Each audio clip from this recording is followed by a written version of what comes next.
They stated a general rule regarding a payer. Whatever is food and is gardened and grows out of the ground and is gathered at the same time and is brought in for storage is liable to pay.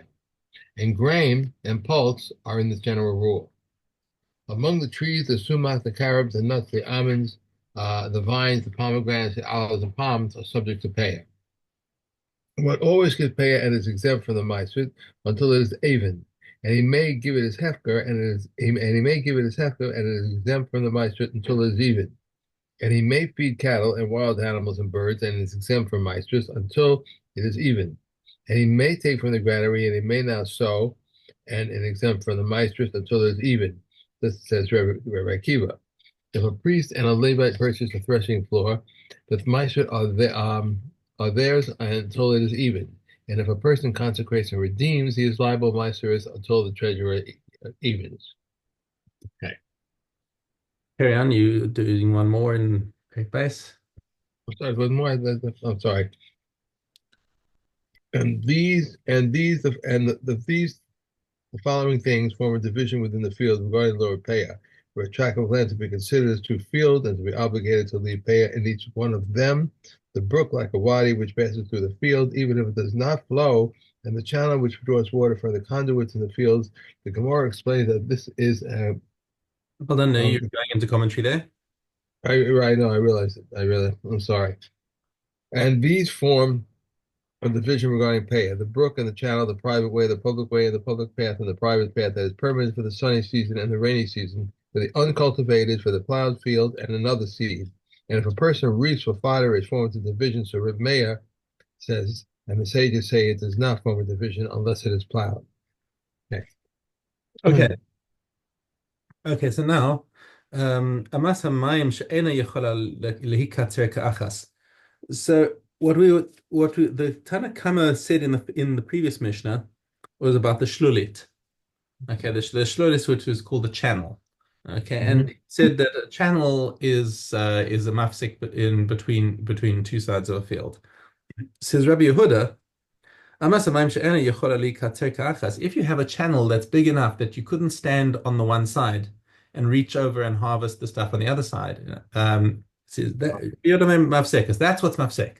But if you're mashma, if you could stand on the one side and reach the stuff on the other side, Rabbi Yehuda says that that's not a mafsek. That's too small to be counted as a break in the um, excuse me in the field for Peah. Okay. Um, and actually, Rambam comes out, I think, with the psak that actually the halacha follows Rabbi Yehuda here is that you've got for a channel to divide a field in half, it has to be wide enough that you would not be able to reach the other side to harvest.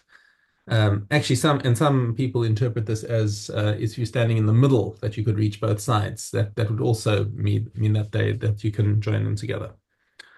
Now, what about mountainous territory or hilly territory that you can't actually go over with a plow, but you need to use a hoe to in order to in other words, hand implements rather than animal drawn instruments. Okay. Even though your animals can't go by with the plow and all of the other instruments, nosen peh lakol, it's still considered part of the same field, and therefore so that's not even called that's not called a mafsik. It's you give one payer for the whole lot. Okay. Mr. Gemmel, Hakol Mafsik Lizrayim. So everything that we're talking about over here, up until now, is talking about seed crops, about things like wheat and barley and legumes and whatever things that grow out the ground. But Ve'eno mafsik ilan ela gader. Now, what about a tree field? If you've got an orchard, a fruit orchard, all of the above is irrelevant. The only thing that separates between parts of a field is a fence. And the fence is talking about something that's like 10 amas high. How's it? Not 10 amas, 10 tefachim high, I think. Ela gader, asar tefachim, yes. Right, so it has to be a 10 tefachim high fence between the fields, and that now separates between them. V'im haya se'ar kotesh. Now that's sort of they use the expression that's like tangled hair. Um, Right. so if the trees above the fence are entangled into each other, then the fence also becomes irrelevant. Eno mafsik, elo nosen pe'ah lakol. He can give one pair on the entire field of trees. Now, Haruvin, what about carobs? Now, carobs are notable because they are very big trees. And since they're very big trees, that you also would tend to plant them a little further apart. But the Mishnah is even more makil on the farm. He says, "Kol haro'in zeh zeh." As if you've got a number of carob trees and they're all within line of sight of each other, then you can tell the aniyim, okay, so all of my carobs, oh, that tree over there, that's where I'm leaving my payah. Okay, and that's legitimate. Amar Rabban Gamliel, he comes within the Masorah that he has in his family. Noagin hayu beis Abba. Nosnin paya achas lazeisim shehayu lahem b'chol ruach. He says the same thing with olive trees. He said we took. No, beg your pardon. Not. I've read it wrong. L'kol zeisim shehayu lahem b'chol ruach. So if we had olive trees all around the city, so we would leave one. We'd leave one pair for every section of the olive. Even though we had a lot of them, there would be one pair here, one pair in the north, one pair in the east, and therefore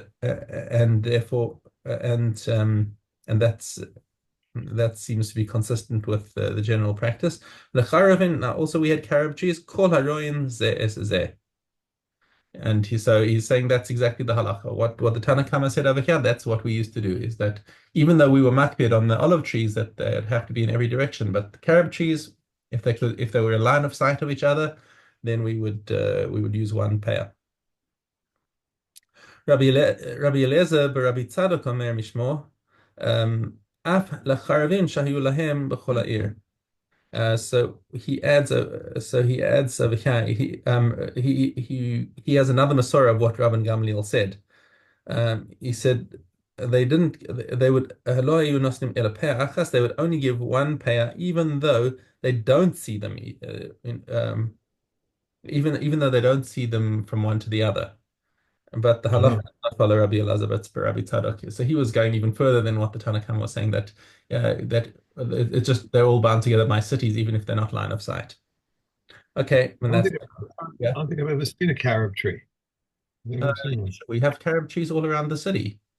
Really? Yeah, for sure. They drop these big brown pods, uh, Right. and the pods are what you eat. The seeds are very hard. You can't eat the seeds. Hmm. But the casing of the pod is that's the edible part, and you actually like you chew in it. It's got this kind of chocolatey flavor. Well, I have to look around. I don't think I haven't noticed. I haven't paid Yeah, there's attention to it. one. There's a carob tree in the building next door us. I know. I walk to shul, and at some point in the season, I'll see all these ripe pods dropping all over. Um, and I did try chewing on them once or twice. I don't really feel like it's worth the effort. You also got to be careful of bugs in these things. You got to like crack it open and see because often they get worms inside them. Okay. I won't look so hard then. Okay, brachas, Zion Beit. Women, slaves, and minors are excluded from Zimun. What quality for Zimun? An olive size. Rabbi Huda says the size of an Beit. How do they say the common grace? With three, one says, let us bless. When they are three beside them, they say, I think I did this yesterday. I put my marker in the wrong No, place. I think that's right. I Yeah. think I've also got my bookmark over there. It's today, yeah, Zion Bay, Zion Gimel Dalet. All right. Well, how do they say the common grace? When three, the one says, let us bless. When there are three beside him, it says, bless. If 10, let us give blessing in our Lord. With 10 beside him, bless. Another 10 or 10 times 10,000. With 100, he says, let us bless the Lord our God. With 100 beside him, he says, bless. When 1,000 have eaten, he says, let us bless the Lord our God, the God of Israel. When there are 1,000 beside himself, he says, bless. If 10,000 men, he says, let us bless the Lord our God, the God of Israel, the God of hosts, who sits between the cherubim and the food we have eaten. When there are 10,000 beside him, he says, blessed are you. After the manner that he blesses, so do they answer him, blessed be the Lord our God, the God of Israel, who sits between the cherubim, the good food we have eaten. Rabbi Yossi the Galilean says, according to the multitude of the congregation, to do so do they bless, as it is said, bless God in full assemblies, even the Lord. You are you that are from the foundation of Israel. Rabbi Kiva says, what do we find in the synagogue? Whether there are many or few, one says, bless the Lord. Shmuel says, blessed be the Lord, blessed is who is blessed. Okay. One more. Okay, more. And we have if three have eaten together, they are not allowed to separate. And if they are four or five, six may separate up to 10, but 10 may not separate until there are 20. Okay. Cool. And we are Yedayim. A revis of water is the minimum amount for washing hands for one person, even for two people. A half log is the amount for 3 or 4 people. From a log or more is the amount for 4, 5, 10, or even 100 people. Rossi says, provided that there is no less than a revius in the last of them. And one may add to the second waters, but one may not add to the first waters. One may pour onto the hands for all types of vessels, even from dung vessels, from stone vessels, or from mud vessels. But one may not pour onto the hands from the walls of vessels, nor from the bottom of an earthenware bucket, nor from the cover of a barrel, nor may one pour onto the hands of his friend from his own cupped hands. Because we may not draw water from mekatos, nor when we consecrate mekatos, nor when we sprinkle mekatos, nor when we pour into the hands except for the vessel.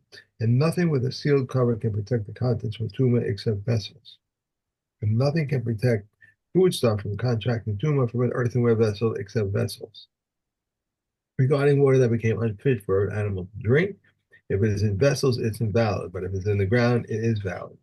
If ink, gum, or copper has fell into the water and its color changed, it is invalid.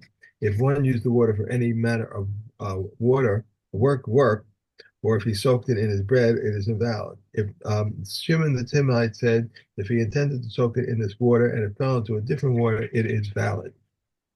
Hey. Okay. Toros, Yud Aleph. One who lacks the olive press because of the presses, but they were in the olive press vessels that were the tummy midrash, that were tummy midrash. Reb Meir says the olive press is tummy, and Reb Yehuda says the olive press is tahor.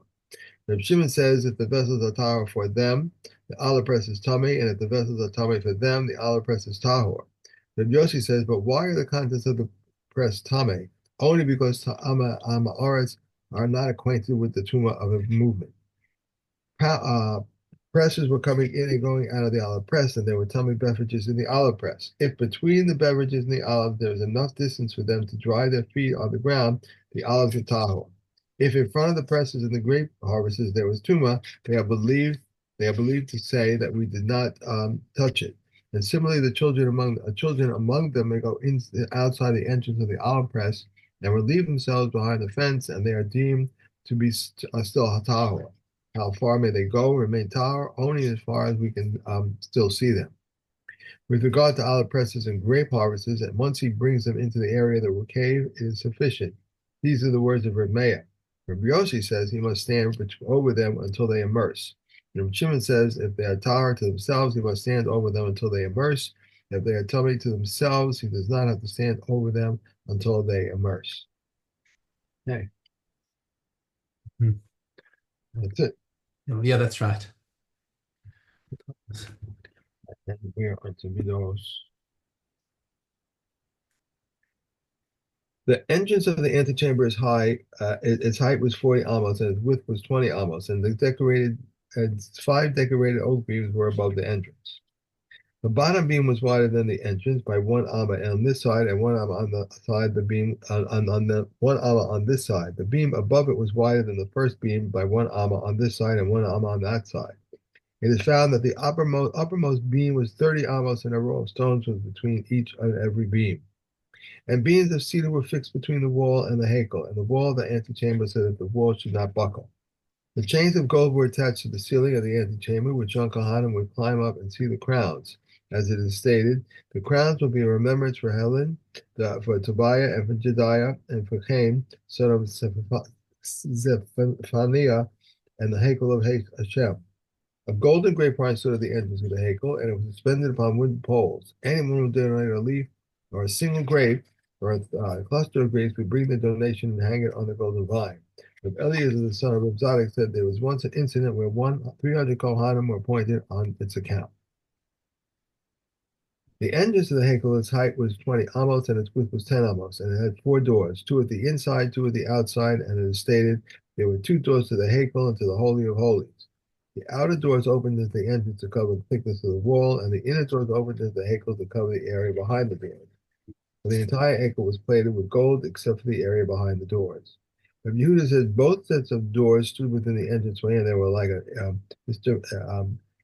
meta as far as they folded back on themselves. The outer doors occupied 2.5 amos, and the inner doors occupied 2.5 amos, leaving half an amma for the doorpost on this side and half an amma for the doorpost on that side. There were, as it is stated, there were 2 doors to each of the doors, 2 swinging doors, two for one door, and 2 doors for the other. Okay.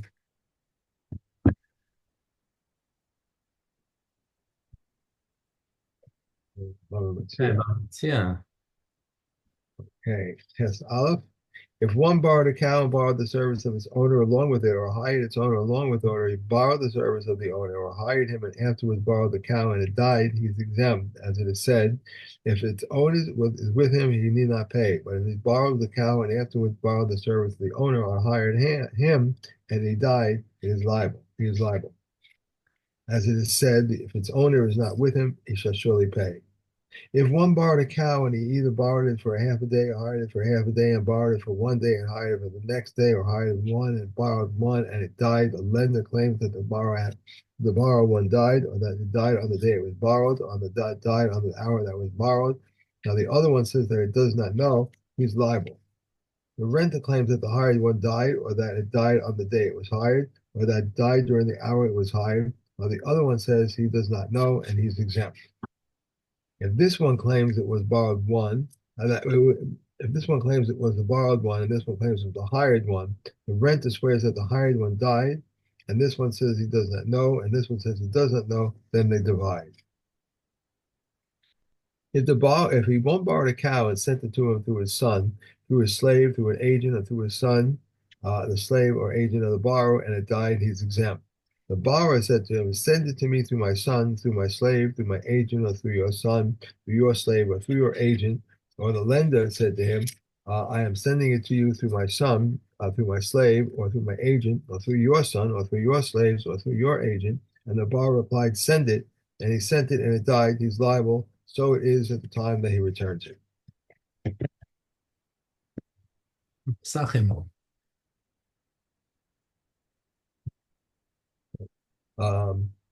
A base. They pour for him the first cup. Yahweh says he recites the benediction over the day and then recites the benediction over the wine. Priscilla says he recites the benediction over the wine and then recites the benediction over the day. Now that's interesting because we did exactly this in brachas. Right. The machlok is between Beis Hillel and Beis Shammai. What you do the wine first, you do the day first. Then they bring it before him. He eats the lettuce before it reaches the course that is secondary to the matzah. And then they brought him before him matzah, lettuce, and carosis and 2 cooked dishes. Although carosis is not a mitzvah. Reb Eliezer ben Zadok says the dipping is a mitzvah. And in the temple, they would bring before him the body of the Pesach offering. They pour him a second cup of wine, and here the son asks of his father, if the son has not enough understanding, his father instructs him to ask, why is this night different on all other nights? On all other nights we eat chametz and matzah, but on this night only matzah. And on all nights we eat greens, but on this night only bitter herbs. On all nights we eat meat roasted, stewed, or cooked, but on this night only roasted. And on all nights we might eat dipped vegetables once, but on this night twice. And according to the intelligence of the son, the father instructs him. He begins with the disgrace and concludes with the glory, and he expounds from the Arameans sought to disgrace my father until he ends the whole portion. Okay. And we're done. It? Okay. Yeah. Great.